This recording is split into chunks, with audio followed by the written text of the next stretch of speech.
governatore del Veneto Zaia ha detto che dal 18 maggio riapre tutto.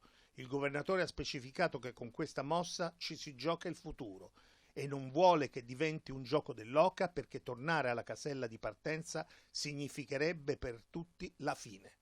Zaia considera positivo l'incontro avuto con il presidente del Consiglio Conte. Siamo allo spartiacque tra ordine e disordine. Se sarà confermato l'impegno, avremo un DPCM da parte della Presidenza del Consiglio dei Ministri che stabilirà delle nuove aperture e che poi demanderà alle regioni la possibilità di farsi l'abito sartoriale, premesso che dovremmo rispettare i parametri stabiliti dal Comitato Tecnico Scientifico. Tra le ipotesi a cui si lavora per consentire il ritorno a scuola a settembre c'è quella di rendere la mascherina obbligatoria in classe.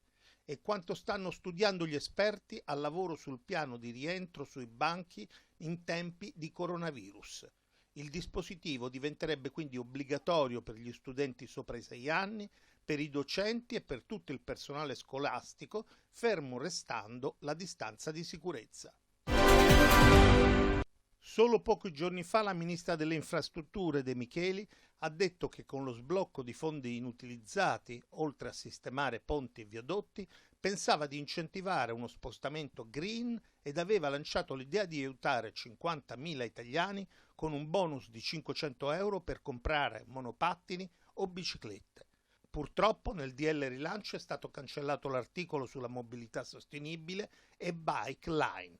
Adesso si studia una nuova versione del bonus bici dal 70 al 60% dell'acquisto, sempre fino a 500 euro, e nelle città con almeno 40.000 abitanti.